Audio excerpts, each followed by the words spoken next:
해주시는 주님의 말씀입니다. 사무엘상 1장 19절로부터 27절까지의 말씀입니다. 사무엘상 1장 19절로부터 27절까지의 말씀, 제가 가지고 있는 성경은 456쪽 즈음에 있습니다. 사무엘상 1장 19절로부터 27절까지의 말씀을 우리 함께 한 절씩 교독하시고 마지막 절은 함께 읽도록 하겠습니다. 다음 날 아침 그들은 일찍 일어나 주님께 경배를 드리고 나서 라마에 있는 집으로 돌아왔다. 엘가나가 아내 한나와 동침하니 주님께서 한나를 기억하여 주셨다. 한나가 임신을 하고 다리 차서 아들을 낳았다. 하나님은 주님께 구하여 얻은 아들이라고 하며 그 아이의 이름을 사무엘이라고 부르셨다. 남편 엘가나가 자기의 온 가족을 데리고 주님께 매년 제사와 서원 제사를 드리러 올라갈 때가 되었을 때에 한나는 함께 올라가지 않고 자기 남편에게 이렇게 말하였다.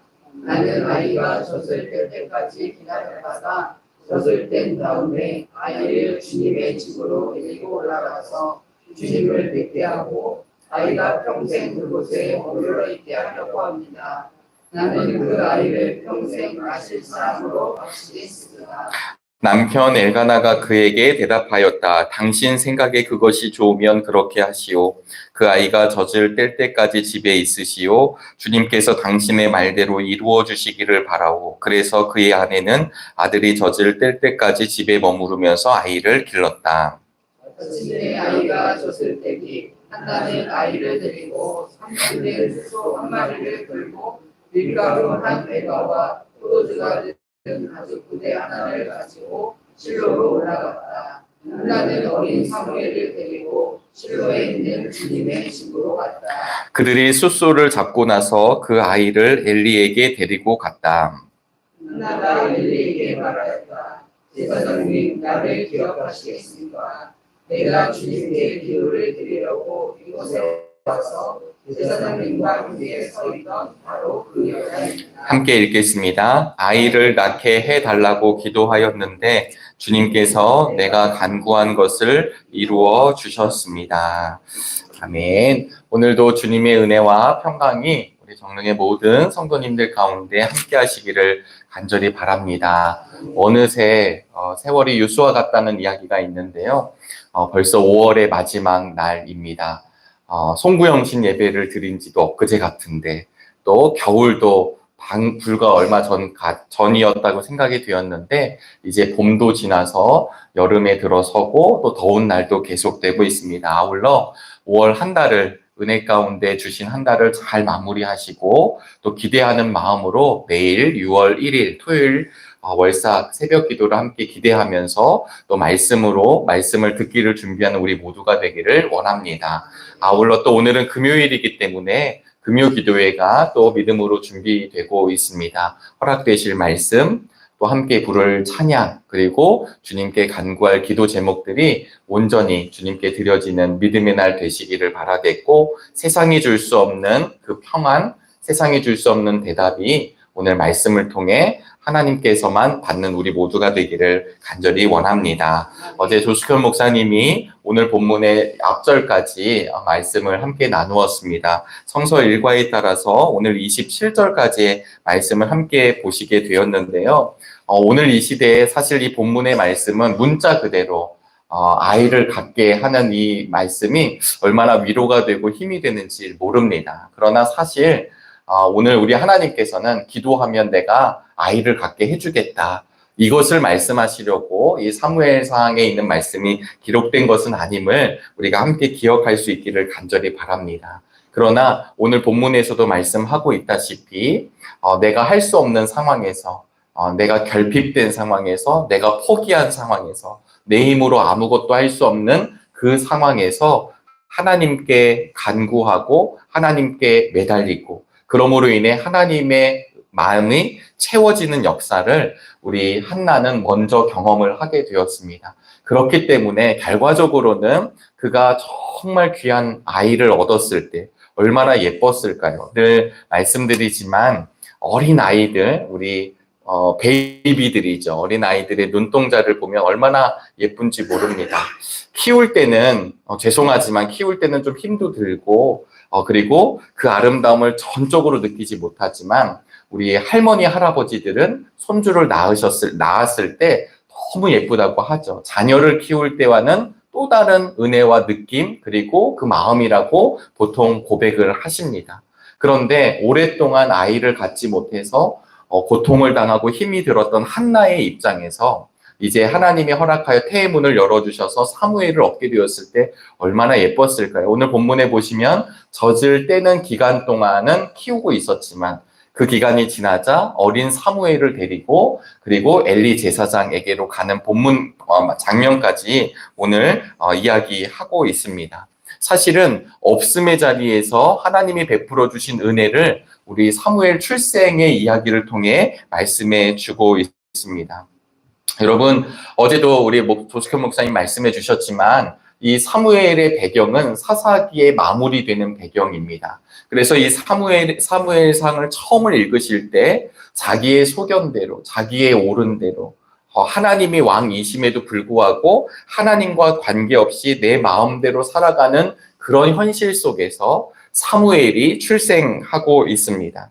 그런데 이 한나는 하나님께 간구하였지만 하나님이 태의 문을 닫아 놓으셨기 때문에 그가 자녀를 임신할 수가 없었고 분인나라고 하는 여인에게 핍박, 때로는 어려움을 당하고 있었던 것을 성경은 기록하고 있습니다. 임신이라는 말은 레헴이라는 말인데요. 자궁이라는 말도 되고 또 그 말뜻 가운데는 사랑, 긍휼히 여기다, 자비를 베풀다라고 하는 말이 심겨져 있습니다. 그러니까 사실은 아이를 낳지 못하는 여인의 이야기처럼 보여지지만 오늘 본문은 사실은 무엇을 보여주냐면 긍휼함이 없이 자비함이 없이 그리고 임신의 영역을 내가 했다라고 생각하는 분인나와 그리고 내 힘으로 임신이 되지 않는 한나와의 대비를 보여주고 있습니다. 창세기 16장에서도 보시면 아브라함의 아내 사라가 잉태하지 못합니다. 그러자 하갈이 그 사라를 업신여겼다라는 장면도 등장합니다. 창세기 25장에 보시면 이삭의 아내 리브가도 결혼하였지만 20년 만에 아이를 갖습니다. 여러분, 그 당시에 지금도 아이를 갖는 것이 참 존귀한 일이고 귀한 일이지만 더 옛날 고대 근동 지방에서 여인이 아이를 갖지 못한다는 것은 수치스러운 일로 여겼다라는 것은 이미 알고 계실 것입니다. 그런데 지금 이런 일련의 이야기들을 보면 결국 자녀를 갖는 문제가 내 힘으로 되는 것이 아니라 하나님이 허락해 주셔야만 가능한 것임을 성경은 드러내고 있습니다. 여러분, 분인나는 자기가 아이를 가졌기 때문에 자기의 우월감으로 한나를 업신 여겼습니다. 한나는 갖고 싶었지만 아이를 갖지 못하였습니다. 그럴 때 이 엘리 제사장을 통하여서 이제 허락한다라고 하는 음성을 듣게 됩니다. 우리 11장 17절 18절 말씀을 다시 한번 읽어보도록 하겠습니다. 그러자 엘리가 말하였다. 그렇다면 평안한 마음으로 돌아가시오. 이스라엘의 하나님이 그대가 간구한 것을 이루어 주실 것이오. 한나가 대답하였다. 제사장님, 이 종을 좋게 보아 주시기 바랍니다. 한나는 그 길로 가서 음식을 먹었다. 그리고 다시는 얼굴에 슬픈 기색을 띠지 않았다. 아멘. 여러분, 이런 일들이 벌어지고 있는 것입니다. 이제 하나님의 대답을 듣게 되었고 평안한 마음으로 가고 오늘 본문처럼 이제 사무엘을 하나님이 허락해 주셨습니다. 여러분, 여기서 잘 보시면 성경의 이 임신하고 임신하지 못한 여인들의 이야기 가운데 잘 보시면 임신을 하고 있었던 여인이 임신하지 못한 하나님의 사람을 업신 여깁니다. 어떤 장면이 이렇게 떠오르시는지 모르겠습니다. 바로 이것을 통해서 하나님이 약속하신 사람들, 하나님이 약속을 허락하시고 이제 때가 되면 그 약속을 이루어 가실 하나님의 모습을 보여주면서 자기 마음대로 살아가는 이들이 이런 자들을 핍박하고 고난하는 장면도 저는 담겨져 있다고 묵상하게 되었습니다. 그러나 하나님의 약속을 받은 사람들, 하나님의 약속을 입은 사람들은 결코 자기의 잘남을 자랑하지 않고 오직 하나님의 긍휼을 입었다라고 고백하는 것을 성경의 하나님의 인물들을 통해 우리는 알 수 있습니다.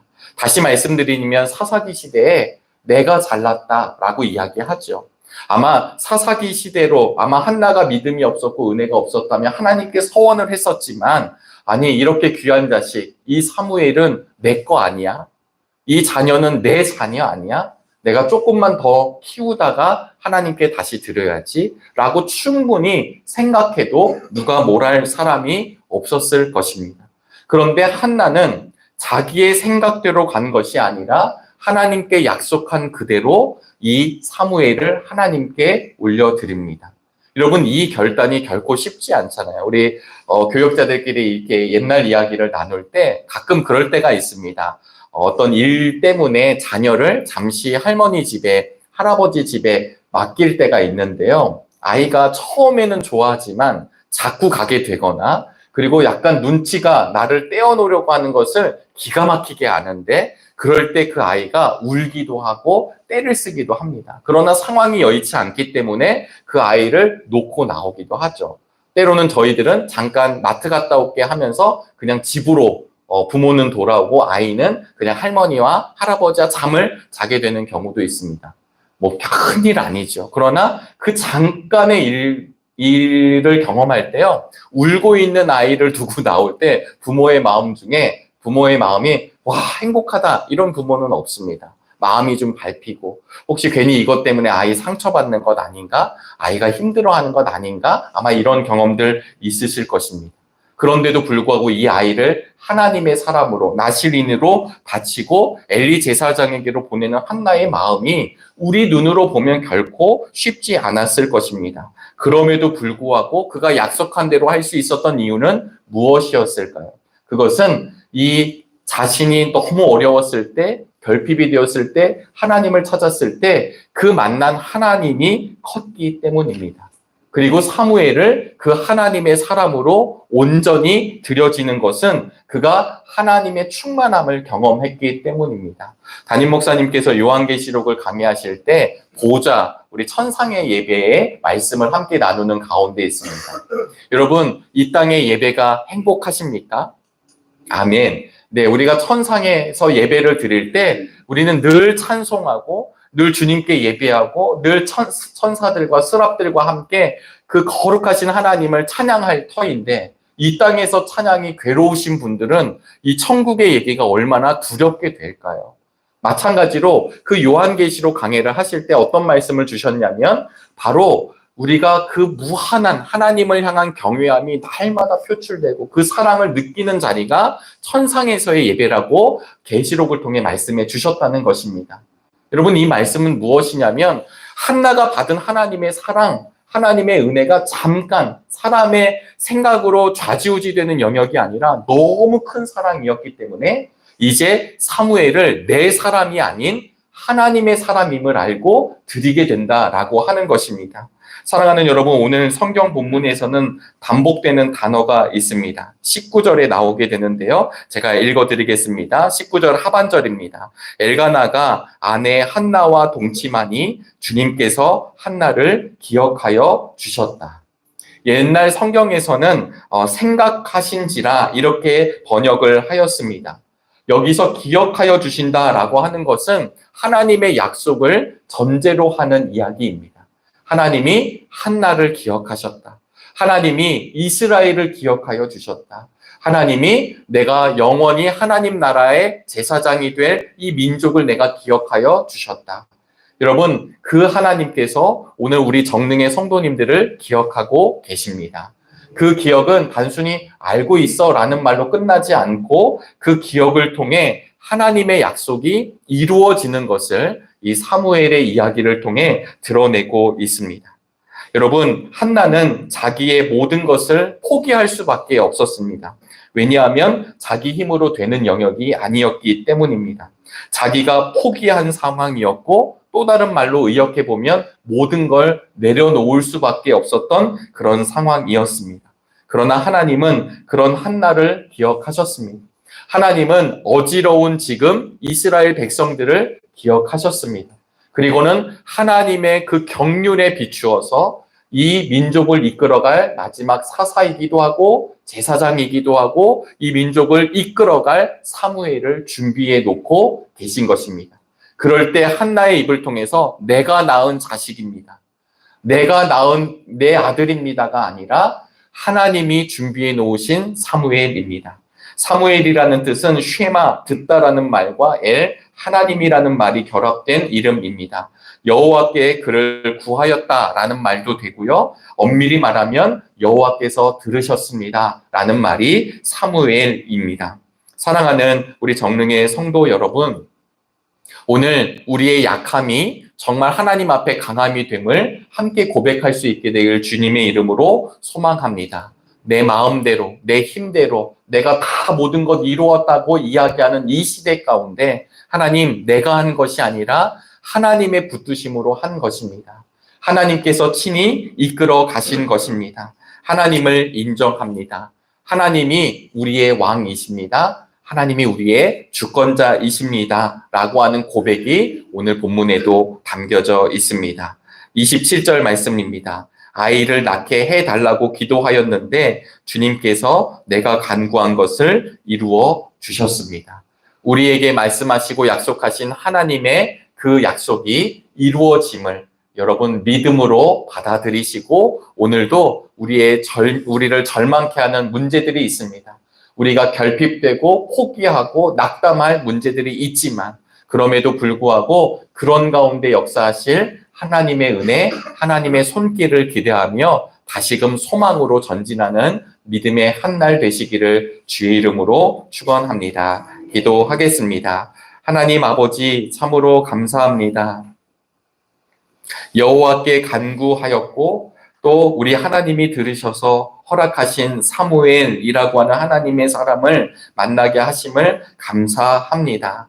하나님, 우리의 소원과 욕망을 하나님 앞에 간구하였더니 들어주셨다라고 하는 것이 아니라 하나님의 약속을 기억하고 하나님이 우리의 모든 것을 붙드시고 기억하셔서 끝내 하나님의 약속이 이루어짐으로 받아들일 수 있게 하여 주시옵소서. 하나님, 이 잘 나가는 시대, 잘 사는 시대 가운데 수많은 사람들이 하나님 없이도 충분히 살 수 있다고 말하는 시대를 우리들이 살아가고 있습니다. 그러나 우리 정릉의 성도들, 우리 믿음의 교우들은 하나님 아니면 우리는 살 수 없습니다라고 고백하는 믿음을 우리에게 다시금 더하여 주시옵소서. 어느덧 5월의 마지막 날을 허락해 주시니 감사합니다. 하나님 한 달을 잘 마무리하고 갈무리하게 도와주시고 또 새롭게 열어주실 6월 한 달을 기대와 소망으로 나아가고 준비하는 믿음의 날 되길 원합니다. 아울러 금요 기도의 시간이 준비되고 있습니다. 하나님 담임 목사님을 통해 선포될 말씀 기대하게 하여 주시옵시고 또 우리 찬양단을 통해 함께 나눌 찬양을 통해 은혜 받게 하여 주시고 또 하나님 앞에 제단에서 간절히 구하는 믿음의 시간이 되게 하여 주시옵소서. 혹여나 하나님 절망의 시간을 보내고 있는 성도님들 계십니까? 하나님 정말 없음의 자리에 놓여 있는 성도님들 계십니까? 그런 자리 가운데 베풀어 주시는 하나님의 은총을 기대하며 다시금 하나님의 손을 붙드는 믿음의 시간, 믿음의 날 되게 인도하여 주시옵소서. 정릉교회가 창립 70주년을 맞아 한 돌 한 돌 쌓아가며 12개의 돌을 하나님 앞에 올려드리고 있습니다. 하나님 그 돌을 쌓을 때마다 다음 세대와 이어지게 하여 주시옵시고 하나님 그 돌을 쌓을 때마다 하나님의 은혜를 기억하며 함께 하실 하나님을 붙잡는 은총의 시간 되도록 인도하여 주시옵소서. 우리의 간구의 기도 제목 주님께 의탁하오며 살아계신 예수님의 이름으로 기도하옵나이다. 아멘. 하늘에 계신 우리 아버지여 이름이 거룩히 여김을 받으시오며 나라가 임하시오며 뜻이 하늘에서 이루어진 것 같이 땅에서도 이루어지다. 오늘 우리에게 일용할 양식을 주시옵고 우리가 우리에게 죄 지은 자를 사하여 준 것 같이 우리 죄를 사하여 주시옵고 우리를 시험에 들게 하지 마시옵고 다만 악에서 구하시옵소서. 나라와 권세와 영광이 아버지께 영원히 있사옵나이다. 아멘.